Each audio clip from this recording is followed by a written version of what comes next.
হযরতে মূসা আলাইহিস সালামের জামানায় মুজিজা ছিল, সেই জামানায় প্রভাব ছিল জাদুর প্রভাব। এই সময় আল্লাহ রাব্বুল আলামিন তাকে মুজিজা দিলেন, জাদুকে দুর্বল করে দেওয়ার মতো ক্ষমতা তার হাতে দিয়ে দিলেন।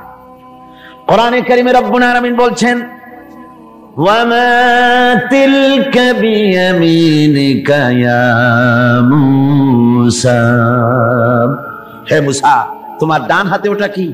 মূসা আলাইহিস সালাম বললেন, হিয়া আসায়, এটা একটা লাঠি, এর উপরে আমি ভর করে দাঁড়াই, এ দিয়ে আমি গাছের পাতা পাড়ি, ছাগল ভেড়ারে খাওয়াই, এ দিয়ে আমি ছাগল ভেড়াগুলি বন্য প্রাণী থেকে রক্ষা করি, এর উপরে মাঝে মধ্যে আমি অনেক সময় দাঁড়ায় থেকে ক্লান্ত হলে এই লাঠির উপরে ভর করে দাঁড়াই, তাছাড়াও আরো অনেক কাজ আমি এই লাঠি দিয়ে করি। আল্লাহ রাব্বুল আলামিন বললেন, মূসা রে তুমি বলেছো এটা লাঠি, আর লাঠির ফজিলত তুমি বর্ণনা করেছো, এছাড়াও লাঠির মধ্যে আর একটা কুদরত আছে তুমি জানো না, তুমি তোমার হাতের লাঠিটা ছেড়ে দাও।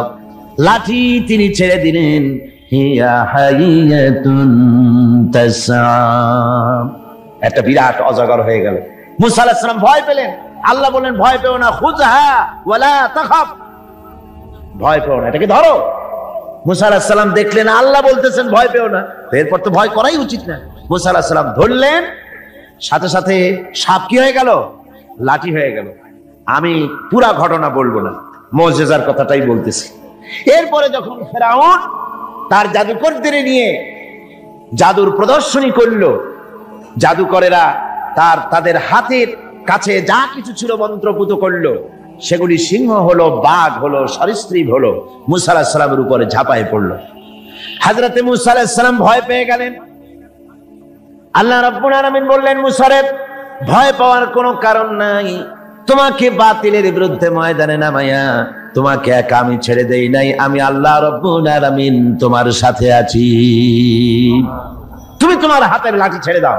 মূসা আলাইহিস সালাম লাঠি ছাড়লেন, তো সাপ হয়ে গেল। সাপ হয়ে যখন হা করেছে, ফেরাউনের জাদুকরদের তৈরি করা বাঘ, সিংহ, সাপ সব গিয়ে মূসা আলাইহিস সালামের এই লাঠি মার্কা সাপের পেটের মধ্যে গিয়ে ঢুকলো। জাদুকরেরা মনে করলো আমরা যেটা দেখাইছি সেটা নিশ্চয়ই জাদু। মূসা আলাইহিস সালাম যেটা দেখাইছেন এটা জাদু হতেই পারে না, কারণ হচ্ছে জাদু খেয়ে ফেলে দেয়, ওটা জাদু হয় কি করে? এটা জাদু না, এটা জাদুর চাইতে বড় কোন জিনিস, জাদুর বাবা অথবা দাদা, এই জাতীয় কিছু একটা হবে। বন্ধুগণ, এর নাম মুজিজা। এর নাম কি? মুজিজা। রাসূল পাক সাল্লাল্লাহু আলাইহি ওয়াসাল্লাম যখন পৃথিবীতে আসেন তখন ছিল সাহিত্যের প্রভাব। সাহিত্য এত প্রভাবিত, তখন প্রভাব বিস্তার করেছে যে তারা কবিতা রচনা করে করে, সাহিত্য রচনা করে করে কাবা শরীফের সাথে লটকায় দিত, চ্যালেঞ্জ করত, পারলে এইটার সাথে মোকাবেলা করো। সেই যুগে আল্লাহ পাক নাজিল করলেন কোরআন। রাসূল পাক সাল্লাল্লাহু আলাইহি ওয়াসাল্লামের জীবনে 3000 মুজিজা রয়েছে। এই 3000 মুজিজার ভিতরে রাসূলুল্লাহ সবচেয়ে বড় মুজিজা হচ্ছে কোরআন। কোরআনে কারীম, কোরআনের মুজিজা আল্লাহ দিয়ে দিলেন। এমন সাহিত্য আল্লাহ পাক নাজিল করলেন, সাহিত্য, কবিত্ব সবকিছু এর সামনে মাথা নত করে দিল। শুধু সেকালে নয়, সেই কালে, আজকের কালে, ভবিষ্যৎ কালে, কিয়ামত পর্যন্ত কোরআনের সাহিত্যিক মানকে উতরে যাবে এমন সাহিত্যিকের জন্ম হয় নাই, হবেও না। সুবহানাল্লাহ। আমি বলতেছিলাম নবীদেরকে 3টা জিনিস দেওয়া হয়েছে সমানভাবে। ওহী দেওয়া হয়েছে, মুজিজা দেওয়া হয়েছে, উন্নত মানের চরিত্র দেওয়া হয়েছে।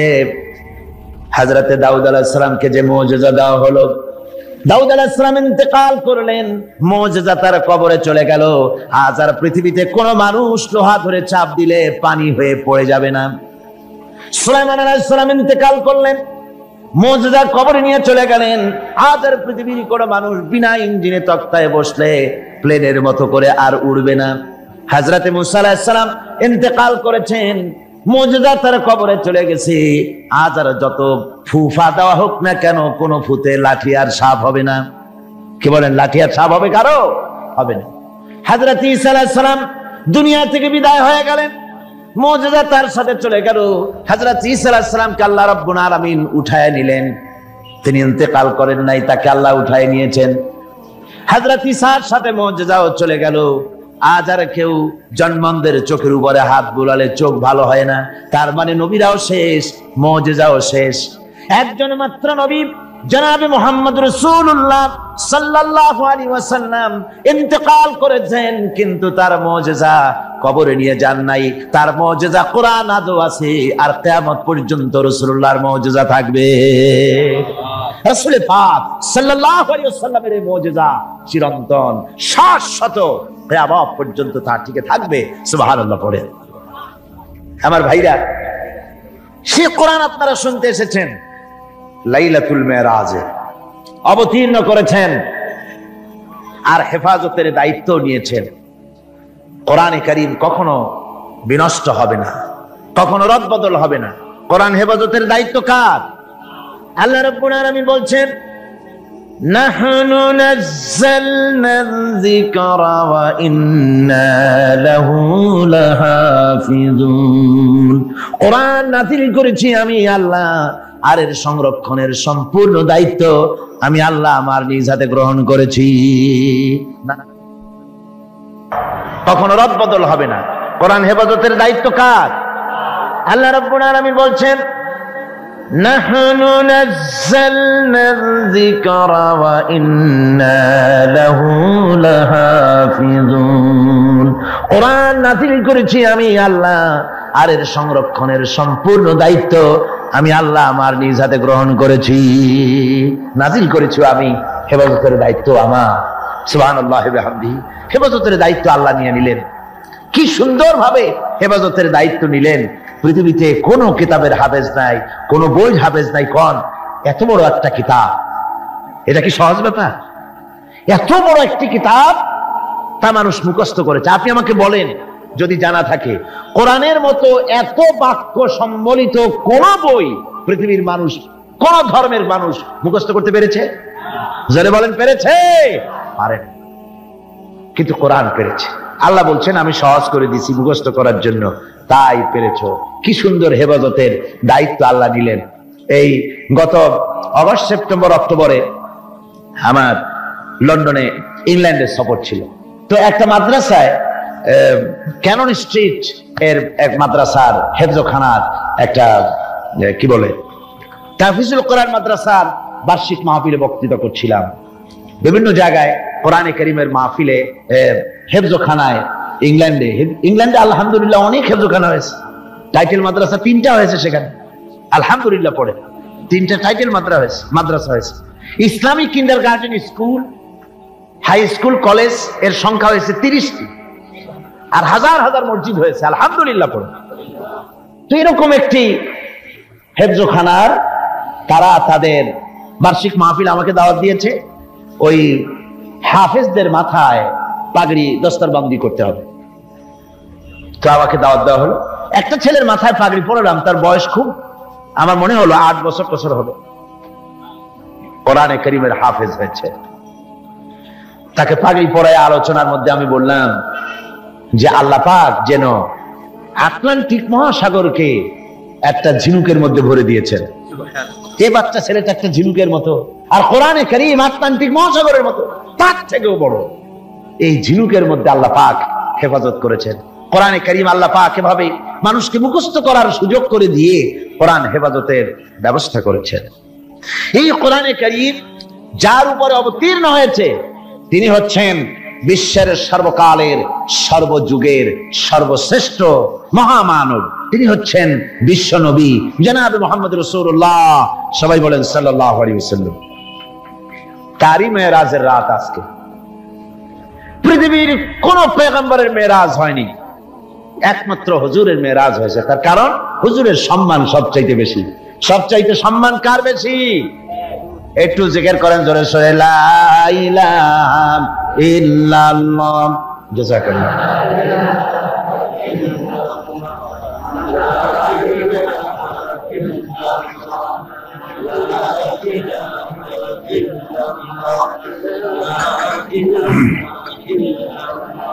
লা ইলাহা ইল্লাল্লাহ মুহাম্মাদুর রাসূলুল্লাহ। রাসূলের মেরাজ পৃথিবীর কোন পয়গম্বরের কিসমতে যা হয়নি তাই হয়েছে রাসূলের কিসমতে। ধুলির ধরা থেকে একজন মানুষকে, একটা স্থূল ওজনদার একজন মানুষ, জড়দেহ, এই মানুষকে পৃথিবীর মাটি থেকে মহাশূন্য পাড়ি দিয়ে কেমনে নিয়ে গেল আকাশে, এ নিয়ে বহুত প্রশ্ন হয়েছে। কেউ কেউ মেরাজকে অস্বীকার করেছে, কেউ বলেছে হ্যাঁ মেরাজ মানি, তবে মেরাজ সশরীরে হয় নাই, মেরাজ হয়েছে স্বপ্নে। আবার কেউ বলেছেন মেরাজ হয়েছে, এটা একটা আত্মিক ব্যাপার, স্পিরিচুয়াল ব্যাপার, সশরীরে মেরাজ। অনেক অস্বীকার করেছেন। তাদের যুক্তি হলো যে ল অফ গ্রাভিটেশন, মাধ্যাকর্ষণ শক্তি পাড়ি দিয়ে একটা স্থূল জড় শরীর, এটা উঠলো কি করে? এটা তো ওঠার কথা নয়। আপেল গাছ থেকে আপেলটা ছিঁড়ে যখন পড়ে তখন তো উপরে যায় না, সেটা মাধ্যাকর্ষণ শক্তির বলে নিচে নামে, উপরে তো যায় না। কাজে মাধ্যাকর্ষণ শক্তি ল অফ গ্রাভিটেশনকে পার হয়ে কি করে একটা মানুষ উপরে চলে গেল? এ হলো 1 নম্বর প্রশ্ন, যারা অস্বীকার করে তাদের প্রশ্ন। 2 নম্বরে তাদের প্রশ্ন যে বুঝলাম না হয় কোনো কায়দা করে গেলেন, যায়া সে কি ঘরের কাছে ব্যাপার? কোথায়? এখান থেকে চাঁদ হলো 2,32,000 মাইল, সূর্য হলো 9,30,00,000 মাইল, তারপরে মিল্কি ওয়ে, গ্যালাক্সি, এগুলি তারকার রাজ্য, উপগ্রহের রাজ্য, গ্রহের রাজ্য। তারা বলছে এটা একটা কথা নাকি? ওদের মাথায় ঢোকে না, বিশ্বাসই করতে চায় না। হুজুর ফিরে এসে যখন বসেছেন, তারপরে আবু জাহেল এসে তো বলছে যে মুহাম্মদ সাল্লাল্লাহু আলাইহি সাল্লাম প্রত্যেক দিনই তো নতুন নতুন কথা কও, আজকে কোনো নতুন কথা আছে নাকি? হুজুর বলছেন হ্যাঁ কথা আছে। কি বলে? এই যে শেষ রাত্রে আমার ফুফু উম্মু হানির ঘরের থেকে জিবরাইল এসে আমারে নিয়ে গেল, বাইতুল মাকদাসে গেলাম, 2 রাকাত নামাজ পড়লাম, এরপরে ওইখান থেকে আমাকে 7 আকাশ পাড়ি দেওয়া হলো, মহাশূন্য পাড়ি দিয়ে 7 আকাশ পাড়ি দিয়ে তারপরে আরশে আজিমে গেলাম, আল্লাহর সঙ্গে কথা বললাম, বেহেশত দোজখ দেখলাম, এরপরে এই যে আইসা কেবল ফজর পড়ে বসছি। আবু জাহেল কয় যে সর্বনাশ, খাইছে। এতদিন মনে করছিলাম তুমি পাগল, কিন্তু কোনো সবুত ছিল না, আর আজকে দলিল মিলে গেল, প্রমাণ মিলে গেল তুমি একটু বদ্ধ পাগল। যেরকম নাউযুবিল্লাহি মিন যালিক। আবু জাহেল মনে মনে খুব খুশি হলো, বলল মুহাম্মদ সাল্লাল্লাহু আলাইহি ওয়াসাল্লাম তুমি কি অনুমতি দিবে? তুমি যেভাবে এই ঘটনা বললে এটা আমি মানুষকে বলে বেড়াই, অবশ্যই তুমি যাও বলে আসো। আবু জাহেল মনে করলো এটাই হলো গোল্ডেন অপরচুনিটি, এটাই হলো সুবর্ণ সুযোগ। তার সবচাইতে বেশি ভক্ত এবং অত্যন্ত আন্তরিক অন্তরঙ্গ বন্ধু হযরত আবু বকর, এই লোকটাকে খসাতে পারলেই বাজি মাফ হবে। তার বাড়ি গিয়ে বলছেন আবু বকর শুনেছে বলে কি? কয় যে মুহাম্মদ সাল্লাল্লাহু আলাইহি ওয়াসাল্লাম পাগল হয়ে গেছে। বলে কিরকম? কয় যে এই সব কথা তিনি বলতেছেন এখন। হযরত আবু বকর বলছেন আবু জাহেল তুমি যা বললে আমার রাসূল কি হুবহু এরকম বলেছেন? আবু জাহেল বলছে হ্যাঁ ঠিক এরকমই বলেছেন। হযরত আবু বকর বলছেন আবু জাহেল শোনো, হুজুর সত্য বলেছেন, নিঃসন্দেহে তার মেরাজ হয়েছে, কোনো সন্দেহ নাই। হযরত আবু বকর আবু জাহেলকে ধরে নিয়ে আসলেন কাবা শরীফে, মসজিদে হারামে এসে বলছেন হুজুর আমি এই আবু জাহেলের কাছে শুনলাম আপনি নাকি কি কি বলেছেন। হুজুর মেরাজের ঘটনা শোনালেন। হযরত আবু বকর বললেন আপনি সত্য বলেছেন। হুজুর বলেন আবু বকর তুমি আজ থেকে সিদ্দিক। সুবহানাল্লাহ। ভাইরা, মেরাজকে অনেকেই অস্বীকার করেছে, আর অস্বীকার করার যুক্তি কারো কারো থাকতে পারে যাদের ঈমান দুর্বল। কি করে সম্ভব? সজাগ করিয়া কিভাবে এই হাজার হাজার লক্ষ কোটি কোটি মাইল পাড়ি দিয়ে কিভাবে নিয়ে গেল, এটা কেমনে সম্ভব? এটা মানুষের মাথায় সহজে ঢুকবে না। মানুষের মাথায় সহজে ঢুকবে কোন? কি বলেন ঢুকবে? বিষয়টা খুবই কঠিন, বিষয়টা সহজে মানুষের মাথায় ঢুকবে না। এই জন্যে ঘটনাটা যেখানে আল্লাহ শুরু করেছেন তিনি ঘটনাটা বর্ণনা দিচ্ছেন এইভাবে, সুবহানাল্লাযী আসরা বিআবদিহি লাইলাম মিনাল মাসজিদিল হারামি ইলাল মাসজিদিল আকসাল্লাযী বারাকনা হাওলাহু লিনুরিয়াহু মিন আয়াতিনা ইন্নাহু হুয়াস সামিউল বাসীর। সাদাকাল্লাহুল আযীম।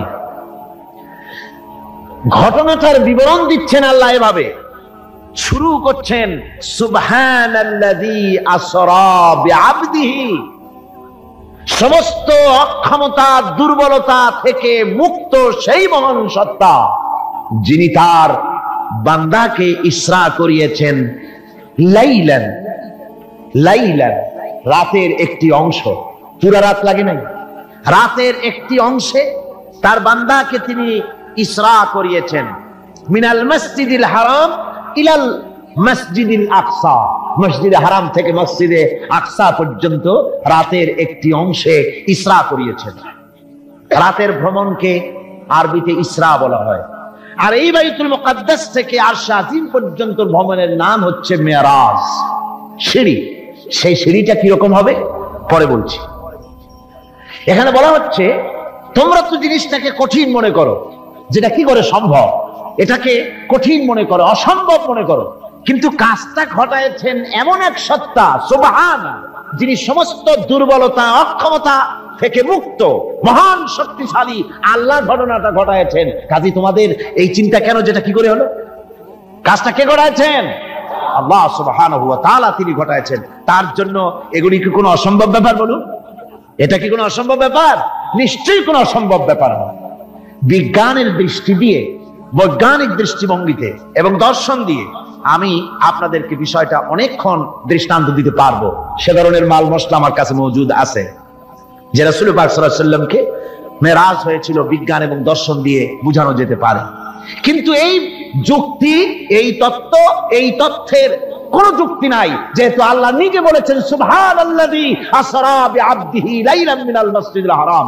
এই ঘটনা ঘটায়ছেন তিনি, যার ক্ষমতার ভিতরে কোনো দুর্বলতা নাই, যার ক্ষমতা মুহাইয়া করতে পারে এমন ক্ষমতা কারো নাই, যিনি প্রচন্ড ক্ষমতার মালিক, অক্ষমতা তাকে স্পর্শ করে না, সেই মহান আল্লাহ এটা ঘটায়ছেন। সুতরাং যুক্তি প্রমাণের কোনো প্রয়োজন নাই, আল্লাহ নিজে বলছেন ঘটনাটা আমি ঘটাইছি। সুবহানাল্লাহ। তারপরে বলা হচ্ছে যে তিনি ফিরে এলেন, ওই যে বোরাক, হাদিস শরীফে এসেছে বোরাকে করে তাকে নেওয়া হয়েছে। তো বোরাকে করে নেওয়া হয়েছে, বোরাকটা কেমন, সেই বোরাক আমরা আবার বানাইছি, আমাদের তো বুদ্ধি কম না, আমাদের দেশের লোকের আবার বোরাক বানায় ছাড়ছে। ঘোড়ার মতো বডি, মানুষ মেয়ে লোকের মতো একটা মাথা, খুব সুন্দর চুপ, তারপরে চুল টুল ঝুলানো, এরকমের দুইটা ডানা আছে ঘোড়ার পিঠের উপরে, নিচে লেখা আছে হাযা বুরাকুন নবী সাল্লাল্লাহু আলাইহি ওয়াসাল্লাম। আর এইটাকে বরকতের জন্য মুসলমানেরা ঘরের মধ্যে টানায় রাখে, দেখছেন আপনারা এরকম।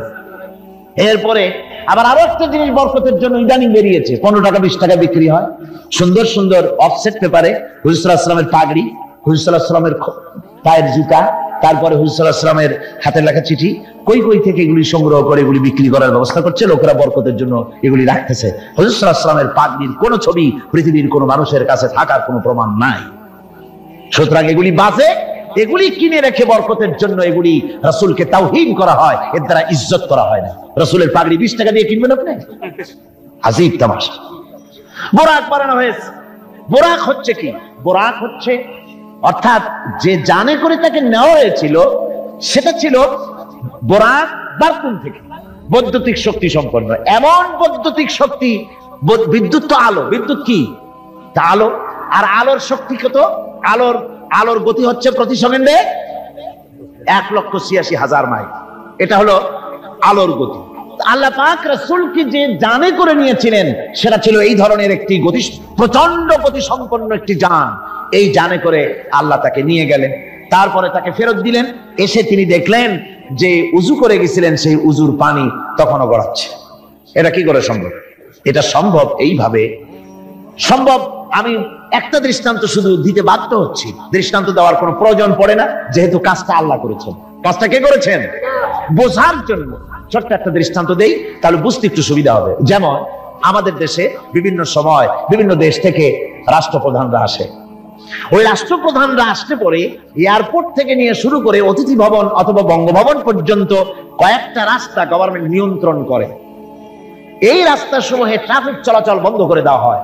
পত্র পত্রিকা, রেডিও, টেলিভিশন ঘোষণা করে যে রাষ্ট্রীয় অতিথি বিমানবন্দর থেকে শুরু করে তার অতিথি ভবন পর্যন্ত না যাওয়াকালীন এই রাস্তায় সাধারণ যানবাহন চলাচল করবে না, বেলা এতটা থেকে এতটা পর্যন্ত বন্ধ থাকবে।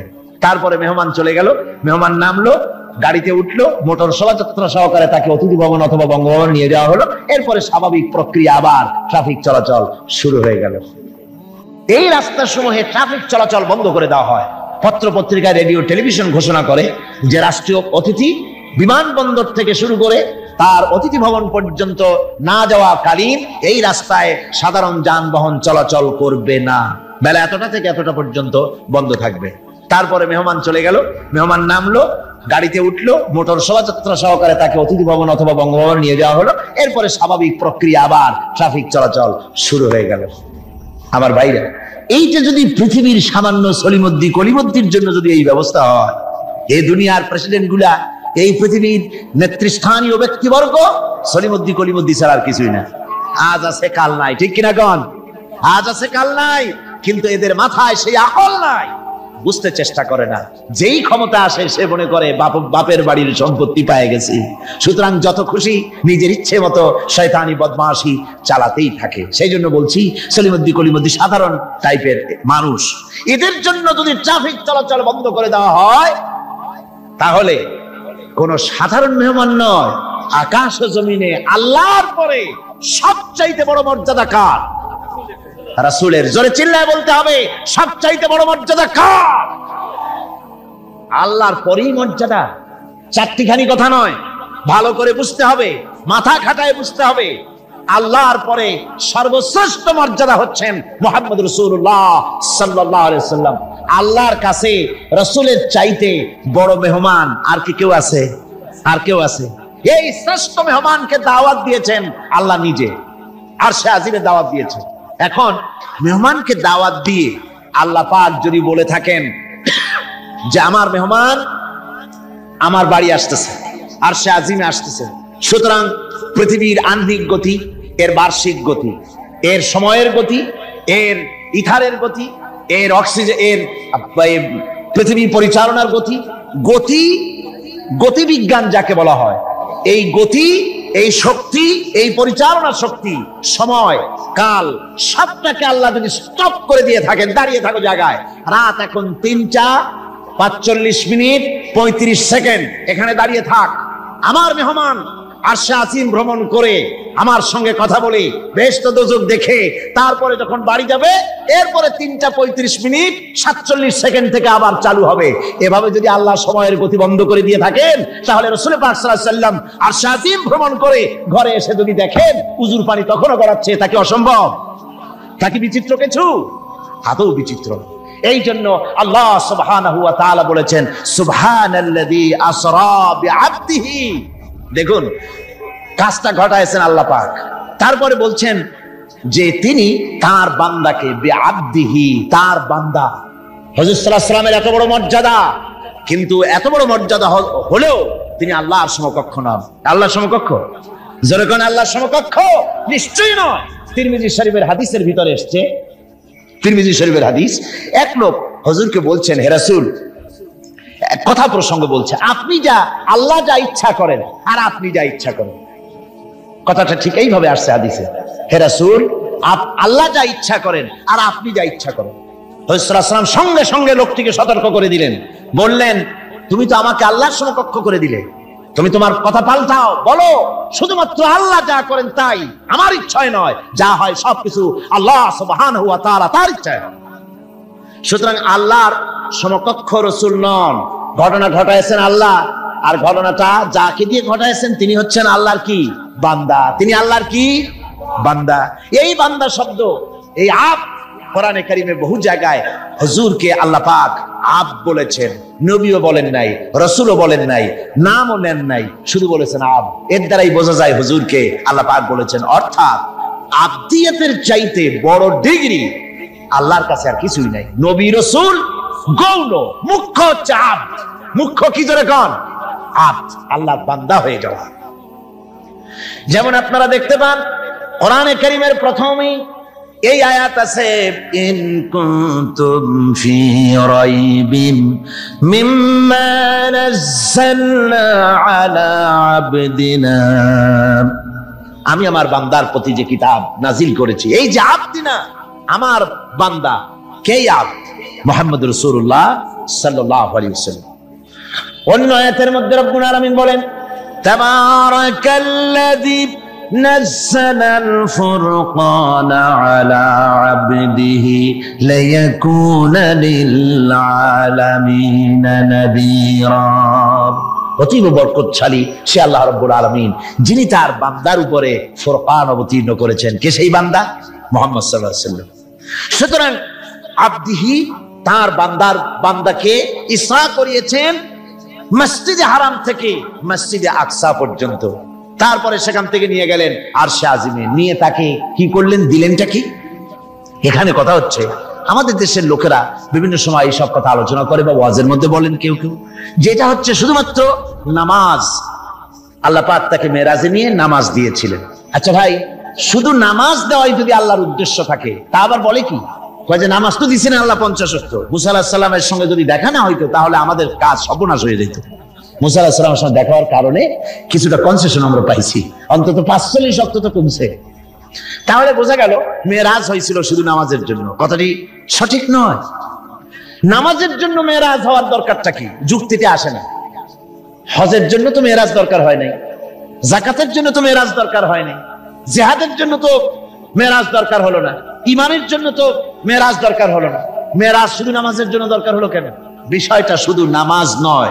নামাজ এই পরিভ্রমণের, এই ভ্রমণকালীন সময়ের আল্লাহ পাকের একটি নির্দেশ।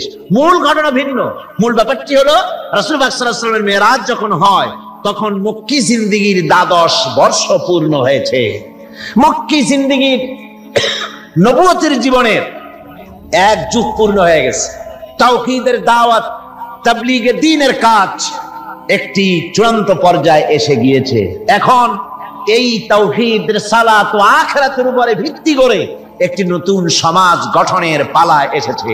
সেই নতুন সমাজ গঠনের জন্য আল্লাহ রাব্বুল আলামিন তাকে আপন দরবারে ডেকে নিলেন, আর নতুন নতুন কিছু তথ্য, একটি নতুন স্টেট পরিচালনার জন্য যা কিছু প্রয়োজন, কিছু মূল নীতি আল্লাহ রাব্বুল আলামিন তাকে দান করালেন, আর জান্নাত এবং জাহান্নাম রাসূলের চোখে দেখিয়ে দিলেন পরিষ্কার করে, যাতে করে তিনি মানুষকে ভালো করে দেখে তিনি মানুষকে বুঝাতে পারেন। এজন্য এই দৃশ্যগুলিও রাসূলের সামনে আল্লাহ পাক তুলে ধরলেন। রাসূল পাক সাল্লাল্লাহু আলাইহি ওয়াসাল্লাম ফিরে আসার পর তাকে এই নতুন রাষ্ট্র পরিচালনার জন্য যে মূল নীতিগুলি আল্লাহ পাক তাকে দিয়েছেন, যাকে মেরাজের পেগাম বলা হয়। মেরাজের কি বলা হয়? পেগাম। সূরা বনী ইসরাঈলের মধ্যে আল্লাহ পাক এই পেগামগুলি আল্লাহ পাক তাকে দান করেছেন। সেই মূলনীতিগুলি কি? সেই মূলনীতি আমি আপনাদের সামনে এখন আলোচনা করতে যাচ্ছি। আমরা মেরাজ কেমনে হলো, কিভাবে হলো, এই ঘুরপাকের মধ্যে গোলক ধাঁধায় নিজেদেরকে আটকে রাখতে চাই না। আমরা পরিষ্কার করে বিশ্বাস করি রাসূল পাকের মেরাজ হয়েছে একেবারে সশরীরে। কিভাবে হয়েছে? সশরীরে। তারপর আবার কেউ কেউ এ তর্ক তুলেছেন, কেউ বলেছেন হুজুর সাল্লাল্লাহু আলাইহি ওয়াসাল্লাম আল্লাহকে দেখেছেন, আবার কেউ বলেছেন দেখেন নাই। এই সব তর্কের মধ্যেও আমরা জড়াতে চাই না। আমরা পরিষ্কার জানি আল্লাহ পাক বলেছেন লা তুদরিকুহুল আবসার, কোন দৃষ্টি শক্তি আমি আল্লাহকে মুহাইয়া করতে পারবে না, ইহাতা করতে পারবে না। আল্লাহ রাব্বুল আলামিনকে কোন দৃষ্টি শক্তি তার চক্ষু দিয়ে দেখতে পারবে না। সুবহানাল্লাহ। হযরত মুসা আলাইহিস সালাম বলেছিলেন রব্বি আরিনি, আয় আল্লাহ আমি তোমারে দেখতে চাই। আল্লাহ পাক পরিষ্কার বলেছেন লান তারানি, লান, কখনোই দেখতে পারবে না। মুসা আলাইহিস সালাম খুব আদরের নবী ছিলেন, আবদার তুলতে লাগলেন। আল্লাহ তাকে একটা ইন্টারভিউ নিলেন, দেখতে পারবা কিনা একটা টেস্ট হয়ে যায়। আল্লাহ পাক তার নূরের তেজাল্লি নিক্ষেপ করলেন পাহাড়ের উপরে। হযরত মুসা আলাইহিস সালাম 1 সেকেন্ড মাত্র দেখলেন, সহ্য করতে পারলেন না, আল্লাহু আকবার বলে চিৎকার মেরে বেহুশ হয়ে জমিনের উপরে পড়ে গেলেন। সুতরাং আমরা ওই তর্কে যেতে চাই না যে আল্লাহ পাককে হুজুর সাল্লাল্লাহু আলাইহি ওয়াসাল্লাম দেখেছেন কি দেখেন নাই, ওইটা আমাদের মূল বিষয় নয়। আমাদের বিষয় হচ্ছে মেরাজ থেকে রাসূলুল্লাহ পেলেন কি, উম্মতের জন্য আনলেন কি, এটাই হলো আমাদের সবচেয়ে বড় প্রয়োজনীয় বিষয়। আল্লাহ পাক রাসূলকে যে জিনিসগুলি দিলেন, একটা নতুন স্টেট করতে যাচ্ছেন, ওই সময় যখন মানুষ অধিকার বঞ্চিত, যখন নারীর অধিকার নাই, যখন শ্রমিক তার শ্রমের মূল্য পায় না, কৃষক তাদের উৎপাদিত পণ্যের সঠিক দাম পায় না, নারী আর পুরুষ, নারীগুলি হয়েছে ভোগের সামগ্রী, সন্তান উৎপাদনের বিশেষ ক্ষেত্র। তারপরে মানুষে মানুষে হানাহানি, মারামারি, কাটাকাটি, অশ্লীলতা, পাপাচার, জেনা আর ব্যভিচার, সুদ, ঘুষ, এতিমকে ঠকানো, গান বাজনা ইত্যাদি দিয়ে গোটা দেশটা যখন রসাতলে, গোটা পৃথিবী যখন ত্রাহি ত্রাহি করছে মজলুম জনতা, সেই সময় ইসলামের এই নতুন স্টেটের ভিত্তি দিতে যাচ্ছেন মুহাম্মদ রাসূলুল্লাহ সাল্লাল্লাহু আলাইহি ওয়াসাল্লাম। তখন আল্লাহ পাক এই স্টেট রচনার পেছনে কতগুলি মূলনীতি আল্লাহ পাক দান করলেন। সেই মূলনীতিগুলি এখন আমি আপনাদের সামনে বলছি। আল্লাহ রাব্বুল আলামিন বলেন, وَقَضَى رَبُّكَ أَلَّا تَعْبُدُوا إِلَّا إِيَّاهُ وَبِالْوَالِدَيْنِ إِحْسَانًا। যে রুকুটিতে এই মূল নীতিগুলি আল্লাহ পাক দিয়েছেন, সেই রুকুটা শুরু হয়েছে এভাবে যে তোমার প্রভু চূড়ান্ত ফয়সালা এই যে আল্লাহ রাব্বুল আলামিনের দাসত্ব হবে কেবলমাত্র আল্লাহর, গোলামি হবে কার? জোরে সরে বলতে হবে, গোলামি হবে কার? আল্লাহ ছাড়া আর কারো গোলামি করা যাবে না। নতুন স্টেট তৈরি করতে যাচ্ছ, প্রথম নীতি হবে, প্রথম মূল নীতি হবে স্টেটের, প্রথম থেকে নিয়ে শেষ পর্যন্ত, রাষ্ট্রপ্রধান থেকে নিয়ে প্রজা পর্যন্ত, জীবনের সকল ক্ষেত্রে সমস্ত মানুষের জন্য এটাই হলো মূলনীতি যে আল্লাহ ছাড়া কাউকে প্রভু বলে মানা যাবে না, আল্লাহ ছাড়া কারো গোলামি করা যাবে না। আর আল্লাহর পরেই মা বাপ মাতা পিতা এহসান করবে, এটা হচ্ছে আল্লাহর নির্দেশ, আল্লাহর ফয়সালা। তো প্রথম পয়েন্ট যেটা, সেটা হচ্ছে ইবাদত। প্রথম পয়েন্ট কি? ইবাদত। মূলত এই ইবাদতের জন্যই আল্লাহ পাক মানুষকে সৃষ্টি করেছেন। কোরআনে কারীমে আল্লাহ বলেছেন, মা খালাকতুল জিন্না ওয়াল ইনসা ইল্লা লিয়াবুদুন। আল্লাহ বলেন, আমি মানব আর জিন জাতিকে সৃষ্টি করেছি শুধু আমার ইবাদতের জন্য, আর কোনো কারণে নয়। আর পৃথিবীতে যত নবী আমি পাঠিয়েছি, সমস্ত নবীরা তার কওমকে দাওয়াত দিয়েছেন, ইয়া কওমি ইবুদুল্লাহা মা লাকুম মিন ইলাহিন গায়রু। আল্লাহ রাব্বুল আলামিন বলেন, দুনিয়ায় যত নবী পাঠানো হলো, সমস্ত নবীরা তার জাতিকে ডেকে বলেছেন, হে আমার জাতি, হে আমার কওম, এক আল্লাহর গোলামি করো, তিনি ছাড়া তোমাদের কোনো ইলাহ নাই। এই দাওয়াত সব নবীরা দিয়েছেন। আল্লাহ পাক বলেন, এমন কোন জাতি নাই, এমন কোন উম্মত নাই যাদের কাছে নবী আমি পাঠাই নাই। ওয়ালাকাদ বা'আসনা ফি কুল্লি উম্মাতির রাসূলা আন ইবুদুল্লাহা ওয়াজতানিবুত তাগুত। আমি প্রত্যেক জাতির জন্য রাসূল প্রেরণ করেছি, আমি প্রত্যেক জাতির জন্য নবী প্রেরণ করেছি। তাদের দাওয়াত ছিল আন ইবুদুল্লাহ ওয়াজতানিবুত তাগুত, এক আল্লাহর গোলামি করো, এক আল্লাহর দাসত্ব করো, আর তাগুতকে বর্জন করো। তাগুত হচ্ছে সেই শক্তি যে শক্তি শুধু নিজেই আল্লাহর আইন অমান্য করে বসে থাকে না, বরং অন্যদেরকেও আল্লাহর আইন অমান্য করতে বাধ্য করে। যেমন মনিবের গোলামি করে তার চাকর, চাকর মনিবের আনুগত্য করে, এটাকে আরবিতে বলা হয় ইবাদত। সরকারের আনুগত্য করে জনগণ, এটা আরবিতে এই আনুগত্যটা কি ইবাদত বলা হয়। এভাবে গোটা পৃথিবী যা কিছু আমরা দেখি আর দেখি না, সব কিছু আনুগত্য করে আল্লাহ রাব্বুল আলামিনের। কার আনুগত্য করে? চন্দ্র, সূর্য, গ্রহ, নক্ষত্র, সৌররাজি, ভূমণ্ডল, নবমণ্ডল সব গোলামি করে আল্লাহ। সুতরাং এই গোলামিকে আমরা, এটাকে ইবাদত বলা হয়। সবাই আল্লাহর আনুগত্য করছে, আল্লাহর ইবাদত করছে। সমস্ত মানুষ মনকে নরম করে বিশাল আকাশের মালিক, আমাদের হায়াতের মালিক, আমাদের মওতের মালিক, আমাদের সুখ দুঃখের মালিক, আমাদের মনিব, আমাদের রব, সর্বস্রষ্টা, সর্বশ্রেষ্ঠ মালিক মহান আল্লাহ রাব্বুল আলামিনের সামনে মাথা নিচু করে একান্ত গোলামের মতো, ভিক্ষুকের মতো, কাঙ্গালের মতো জীবনের সব দুঃখ দুর্দশা আল্লাহর কাছে বলবো। আমরা আমাদের গুনার কথা বলবো, আল্লাহর কাছে মাপ চাইবো। আল্লাহুম্মা আমিন। ربنا ظلمنا أنفسنا وإن لم تغفر لنا وترحمنا لنكونن من الخاسرين ربنا ظلمنا أنفسنا وإن لم تغفر لنا وترحمنا لنكونن من الخاسرين ربنا لا تزغ قلوبنا بعد إذ هديتنا وهب لنا من لدنك رحمة إنك أنت الوهاب رب العالمين লক্ষ লক্ষ মুসলমান নরনারী 5 দিন ব্যাপী কোরআনে কারীমের তাফসীরের মাহফিল শেষ করে আজকে আকাশের নিচে বসে কাঙ্গালের মতো ভিক্ষুকের মতো গুনার বোঝা মাথায় নিয়ে তোমার দরবারে ছোট ছোট দুইখানা হাত তুলে ধরেছি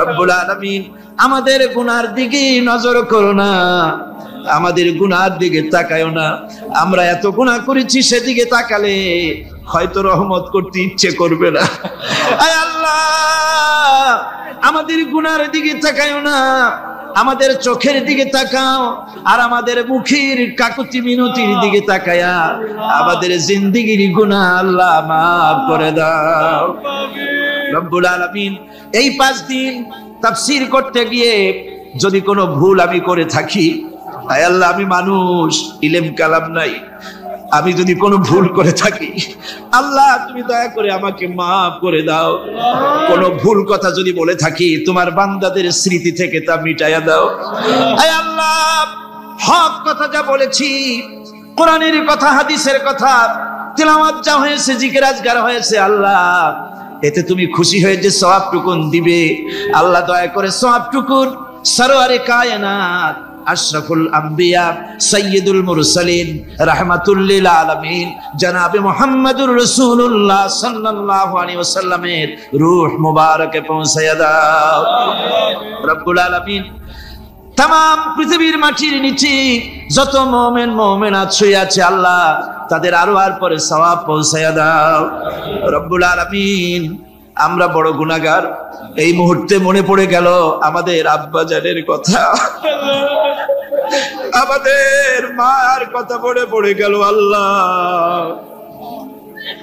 আয় আল্লাহ আমাদের আব্বা জান যারা কবরে চলে গেছে আমাদের জন্য কত কষ্ট করেছেন আল্লাহ বাপজানের কবরটাকে বেহেশত বানাইয়া দাও রব্বুল আলামিন আব্বার কথা কি বলা যায় আমাদের মানুষ করার জন্য কত কষ্ট করেছেন কত মিথ্যা মামলা করেছেন কত বাড়ি ঘর করে গেছেন আমাদের জন্য একটা পয়সা নিয়ে যান নাই কিছু নিয়ে যায় নাই খালি হাতে চলে গেছে আল্লাহ বাপজানের কবরটা বেহেশত বানাইয়া দাও রব্বুল আলামিন জনম দুঃখিনী মা আমাদের মা যাদের বিদায় হয়ে গেছে আল্লাহ বেহেশতের বাগান বানায়া দাও কবরটারে আল্লাহ কবরগুলিকে জান্নাতুল ফেরদাউস বানায়া দাও রব্বির হামহুমা কামা রব্বায়ানি সগীরা রব্বির হামহুমা কামা রব্বায়ানি সগীরা আয় আল্লাহ মায়ের বুকের দুধগুলো চুষে চুষে খেয়েছি মায়ের কষ্ট দিছি মায়ের কোলে পেশাব পায়খানা করেছি আয় আল্লাহ মায়ের সাথে যত বেয়াদবি হয়েছে আল্লাহ আমাদের maaf করে দাও আল্লাহ মায়ের কবরটাকে জান্নাতুল ফেরদাউস বানায়া দাও আমাদের দাদা দাদি আমাদের পীর ওস্তাদ আমাদের বন্ধু বান্ধব যারা মারা গেছে আল্লাহ সকলের রূহের পরে সওয়াব পৌঁছায়া দাও রব্বুল আলামিন তোমার কাছে আমরা বিনীতভাবে ফরিয়াদ করি আমরা সবগুলি গুনাহগার এই মাঠে আমরা সব গুনাহগার আল্লাহ তোমার রহমতের কুদরতি নজর দিয়া তাকাও এই মাহফিলের ভিতরে কত জিনাকার আছে সুদখোর আছে বেনামাজি আছে হত্যাকারী আছে কত রকমের পাপিষ্ঠ লোক এক জায়গায় এসে আল্লাহ কোরআন শরীফ সামনে নিয়ে বড় আশা করে হাত উঠাইছি আল্লাহ কত মানুষ দূর দরাজ থেকে আসছে কোরআনের মাহফিলে দোয়া কবুল হবে এই নিয়ত করে আল্লাহ আমাদের গুনাহ maaf করে দাও আল্লাহ আমার মক্কা শরীফের ভাই গাউসানি সাহেব তিনি বলেছেন এই মাঠটাকে তিনি বলেছেন আরাফাতের মতো হয়ে গেছে আয় আল্লাহ তোমার ঘরের প্রতিবেশী মেহমান নিয়া গাউসানি সাহেব আমাদের সাথে বসা। আল্লাহ তিনি তোমার ঘরের প্রতিবেশী। আল্লাহ তিনি আরাফাতের সাথে তুলনা করেছেন। আল্লাহ আমরা এখন তো সেখানে যেতে পারি নাই, বাংলাদেশের একটা মাঠে বসে হাত উঁচু করেছি। তোমার কুদরতি নজর দিয়া মেহেরবানি করে একটু আমাদের দিকে তাকাও। আল্লাহ আমাদের দিকে একটু তাকাও। সূরা আর রহমানের তাফসীর করলাম।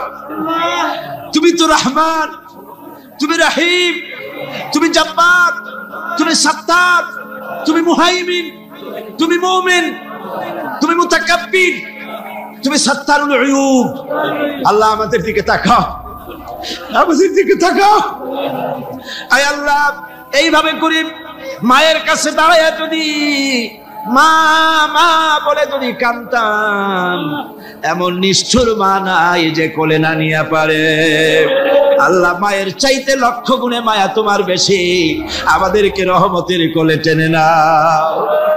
আয় আল্লাহ যত মানুষ মাহফিলে হাত উঁচু করছে, যত গুনাহ আছে আজকের মাঠ থেকে কেউ যেন গুনাহ নিয়ে বাড়ি না যায়। আল্লাহ আমাদের শিরক গুনাহ মাফ করো, আমাদের বেদাতের গুনাহ মাফ করো, চুরি ডাকাতির গুনাহ মাফ করো, মানুষ হত্যা করার গুনাহ মাফ করো, জিনা করার গুনাহ মাফ করো, যত গুনাহ করেছি মাফ করে দাও আল্লাহ। আয় আল্লাহ আমাদের মাফ করে দাও আল্লাহ। ভিক্ষুকরা মাফ চায়। রব্বুল আলামিন কোন বোবা যদি বাদশার দরবারে দাঁড়াইয়া গোঙাতে থাকে, তার মুখের যদি ভাষা না থাকে, বাদশার বুঝতে কষ্ট হয় না গোঙা কি জন্য চায়।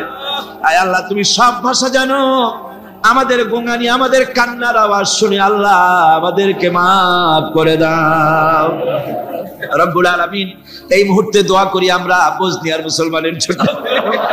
আল্লাহ বসনিয়ার মুসলমানদের ওরা মেরে শেষ করে দিল আল্লাহ।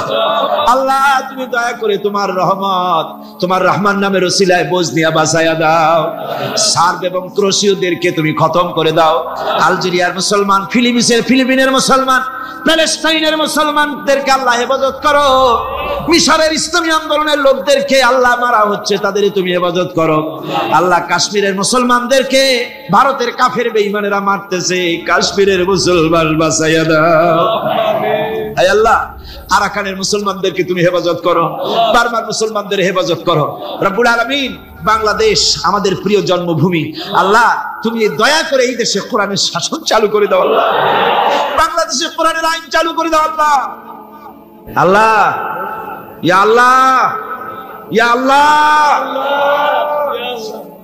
আমার ভাইরা হুজুর সাল্লাল্লাহু আলাইহি ওয়াসাল্লাম আরাফাতের ময়দানে দুহাত উঁচু করে দিয়ে আল্লাহর কাছে চাইছিলেন, যাতে তার বগল দেখা গিয়েছিল। হাদিস শরীফে এসেছে আল্লাহর কাছে দুটো হাত উঁচু করে দিয়ে চান, ইয়া আল্লাহ। আল্লাহ কাঁদেন কাঁদেন, আজকে কাঁদবেন না, কবে কাঁদবেন? আজই তো কান্নার দিন। কাঁদেন আল্লাহর কাছে, আল্লাহ ভিক্ষা চাই তোমার কাছে আল্লাহ। আল্লাহ অনেকের রোগ ব্যাধি আছে, মাফ করে দাও আল্লাহ। আজকের এক মহিলা আমার সঙ্গে টেলিফোনে কাঁদলেন, 20 বছর পর্যন্ত রোগে ভুগতেছেন। রাহেল আক্তার লাকি তার নাম।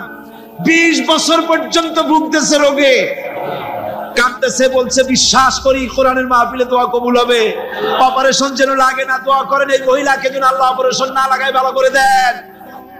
আমি 1 মিনিট ছেড়ে দিলাম। যার যার মনের কথা মাথা নিচু করে চক্ষু বন্ধ করিয়া একেবারে গোলামের মতো, ভিক্ষুকের মতো হয়ে আল্লাহর কাছে বলেন, যার যার মনে যা চাওয়ার আছে আল্লাহর কাছে চান, কেঁদে কেঁদে চান। আয় আল্লাহ সাইদি সাহেবের হায়াত বাড়িয়ে দাও, আয় আল্লাহ সাইদি সাহেবের হায়াত দারাজ করে দাও, আয় আল্লাহ তাকে সুস্থ করে দাও, আয় আল্লাহ তার কণ্ঠস্বরকে আল্লাহ তুমি হেফাজত করে দাও, আয় আল্লাহ তাকে সমস্ত রোগ ব্যাধি থেকে শিফা দান করো, আয় আল্লাহ তার হায়াত দারাজ করে দাও, আয় আল্লাহ তার শরীরকে সুস্থ রাখো আল্লাহ। রব্বুল আলামিন, রব্বুল আলামিন, আয় আল্লাহ তাআলা তোমার বান্দারা মনে মনে কি চাইলো আমি জানি না, তুমি আলিমুম বিযাতিস সুদূর। তোমার বান্দারা মনে মনে চাইছে সব তুমি জানো আল্লাহ। আল্লাহ যে যা চাইলো জায়েজ তরিকায় সবাইরে দিয়ে দাও আল্লাহ। আমার মা বোনেরা, মেয়ে লোক মানুষ, পেটে বাচ্চা, কোলে বাচ্চা, কষ্ট করে মা বোনেরা বহুত দূর দারাজ থেকে এসেছে। আল্লাহ, আমার মায়েরা বোনেরা যারা আসছে, আল্লাহ কিয়ামতে তাদেরকে খাদিজা এবং আয়েশার কাতারে দাঁড় করায় দিও। আল্লাহ আমার মা বোনদেরকে পর্দায় থাকার তৌফিক দিও। আল্লাহ মা বোনদেরকে তুমি হেফাজত করো। যত রিকশাওয়ালা এসেছে আল্লাহ, এত কষ্ট তারা করে, ওদের ভাগ্য তুমি উন্নতি করে দিও আল্লাহ। রিকশাওয়ালা, ঠেলাওয়ালা, কুলি, মজুর, আল্লাহ সকলের উপরে তোমার রহমত নাজিল করো। কলেজ বিশ্ববিদ্যালয়ের শিক্ষক, ছাত্র, ডিসি, এসপি, জজ, ব্যারিস্টার, ম্যাজিস্ট্রেট, আইনজীবী, বুদ্ধিজীবী, সাহিত্যিক, সাংবাদিক, প্রকৌশলী, চিকিৎসক, কৃষিবিদ, আল্লাহ সকলের উপরে তোমার রহমত নাজিল করো আল্লাহ। বিশেষ করে আল্লাহ আমাদের দেশে একজন আওলাদে রাসূল আছেন, সৈয়দ আব্দুল আহাদ আল মাদানী। সেদিন দেখলাম স্বাস্থ্য একেবারে ভেঙে গেছে। আল্লাহ তুমি তাকে হায়াতে তাইয়্যিবা সেহাতে কুল্লিয়া দাও, তাকে তুমি সুস্থ রাখো, ভালো রাখো আল্লাহ। তার প্রতি তোমার রহমত নাজিল করো। আয় আল্লাহ তাআলা বাইতুশ শরীফের পীর, মুজাহিদে মিল্লাত মাওলানা শাহ আব্দুল জব্বার সাহেবের হায়াত দারাজ করো, সুস্থ রাখো, দ্বীনের খেদমত আরো বেশি করতে পারে তৌফিক দাও।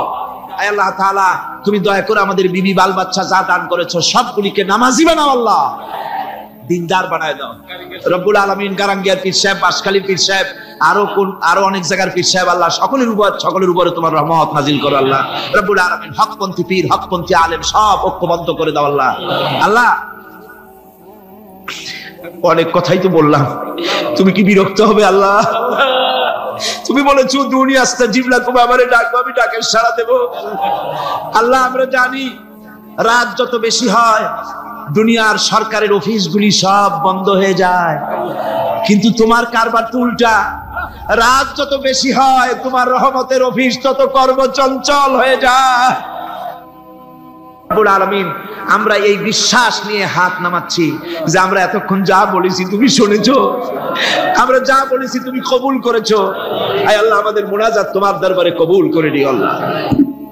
রব্বানা তাকাব্বাল منا إنك أنت السميع العليم وتب علينا إنك أنت التواب الرحيم اللهم أعز الإسلام والمسلمين اللهم أهلك الكفرة والمبتدعة واليهود والهنود والمشركين اللهم شتت شملهم اللهم مزق جمعهم اللهم دمر ديارهم اللهم حبب إلينا الإيمان وزينه في قلوبنا وكره إلينا الكفر والفسوق والعصيان واجعلنا من الراشدين اللهم انصرنا فإنك خير الناصرين وارحمنا واحفظنا وارزقنا فإنك خير الرازقين سبحان ربك رب العزة عما يصفون وسلام على المرسلين الحمد لله رب العالمين وجعل آخر كلمة عند الموت لا إله إلا الله محمد رسول الله